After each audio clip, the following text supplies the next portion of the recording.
Setelah menyaksikan proses pembuatan patung batu, baru pada saat itulah saya akhirnya mengerti mengapa mantan Presiden Amerika Serikat mengatakan Tiongkok adalah negara yang paling memanfaatkan kekuatan kata-kata. Kumpulan kata-kata sederhana, kompleksitasnya sebanding dengan penemuan terbesar kelima di negara ini. Ini adalah basis produksi granit Shandong Daxing. Bagian pertama pembuatan patung batu. Pertama, kita perlu memilih sepotong granit yang beratnya lebih dari 1000 kg dari ribuan batu. Kemudian dua pekerja mendorong secara perlahan dan menempatkannya pada titik yang telah ditentukan sebelumnya. Kemudian lilitkan tali kawat dari tengah dan tarik perlahan ke sisi yang lain. Hanya butuh beberapa saat, pilar granit besar didirikan. Dan para pekerja di sini juga tidak menganggur. Batu-batu persegi satu demi satu ditempatkan di atasnya. Selanjutnya, sebarkan batu secara merata di sepanjang garis yang ditandai. Dan jaga jarak depan ke belakang sekitar 20 cm. Alasan memasang batu di atasnya adalah hanya untuk menstabilkan nada. Hindari situasi bergeser dan gemetar. Kemudian, gunakan penggiling sudut genggam untuk memotong celah dari atas. Kedalamannya hanya perlu sekitar 4 cm. Mari kita periksa gergaji kawat yang sudah disiapkan sejak lama. Gergaji kawat terdiri dari rantai dan berlian. Permukaannya sangat keras, bahkan tanpa pengemudi mesin. Itu juga dapat memotong serpihan batu yang terlihat jelas.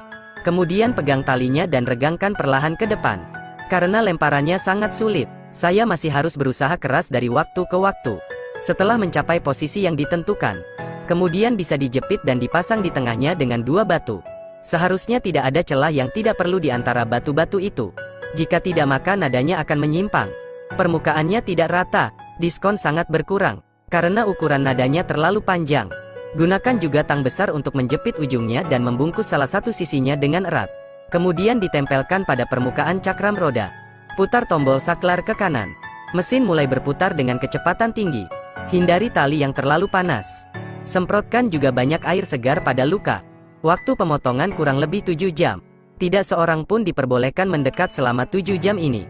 Karena begitu talinya putus, konsekuensinya sangat serius. Meskipun batu itu terbagi menjadi dua. Namun yang terjadi selanjutnya adalah ujian yang paling berat. Para pekerja harus memikirkan segala cara untuk memasukkan tali kawat ke dalam celah di antara batu. Setelah fiksasi selesai, mulai derek. Granit raksasa itu akan bergerak maju sedikit demi sedikit. Kemudian dua orang pekerja memegang palu dan tongkat pemukul untuk saling bekerja sama. Ketukkan tali kawat ke dalam celahnya. Ke sini, sepotong granit dipotong. Sekarang mari kita mulai menyiapkan alat untuk memanggang. Pemanggangan api adalah proses perawatan permukaan marmer dan granit. Karena saat memotong, permukaan granit akan menghasilkan lapisan mengambang 0,510 mm. Hanya pembakaran api yang dapat membuatnya rontok dan memperlihatkan warna asli batu tersebut. Berikutnya adalah bagian paling formal. Pekerja tersebut memegang templat sidik jari dan menempelkannya pada permukaan granit. Dan gunakan pita pengukur untuk mengukur ukuran setiap lokasi dari atas ke bawah. Kemudian keluarkan penggiling sudut. Potong sepanjang tepinya sedikit demi sedikit mulai dari awal. Dan hanya memotong tanda garisnya. Meskipun prosesnya tampak sederhana, tapi ini memang tes yang sangat teknis. Jika terjadi penyimpangan dimensi, bahan ini akan terbuang sia-sia. Lagi pula, patung batu semacam ini tidak bisa membiarkan penyimpangan sedikit pun. Selanjutnya, mulailah mengerjakan detailnya. Dilihat dari luka di lengan. Ini harus menjadi master yang berpengalaman.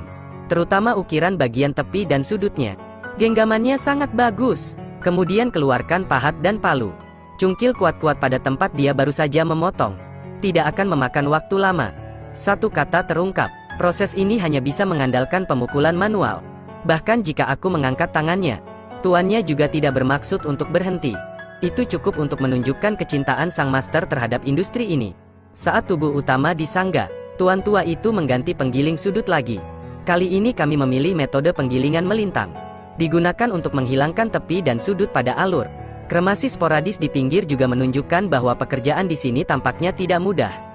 Terutama debu yang berterbangan dan suara mesin yang berisik di gambar. Pasti sulit bagi orang biasa untuk bertahan. Untungnya, gaji yang tinggi bisa menggantikan pekerjaan yang membosankan itu. Dalam sekejap mata, master lama menyelesaikan pemrosesan putaran ketiga. Penggantian penggiling kecil. Bersiaplah untuk memulai pemrosesan putaran keempat. Lapisan pemrosesan ini terutama untuk menambahkan detail. Jadikan bagian tepi dan sudutnya lebih membulat dan penuh. Rasanya lebih halus. Terutama karakter besar di atas. Makna yang diwakilinya tampaknya telah melampaui batu itu sendiri. Selanjutnya, mulailah menyikat alurnya. Ini adalah 3 pertahanan dan 7 pertahanan. Tahan air, tahan minyak dan tahan noda. Dibandingkan dengan cat biasa, cat ini lebih lengket. Dia juga harus memperhatikan cara melukis. Mulailah dengan mengecat perlahan ke arah luar. Kemudian bergerak maju sedikit demi sedikit. Isi setiap celah dengan cat. Harus mengatakan, kombinasi warna ini nyata dan indah. Kata-kata di permukaan bahkan dapat mewariskan semangat ini. Di atas adalah pabrik patung batu kota nasional. Apa pendapat Anda tentang proses ini?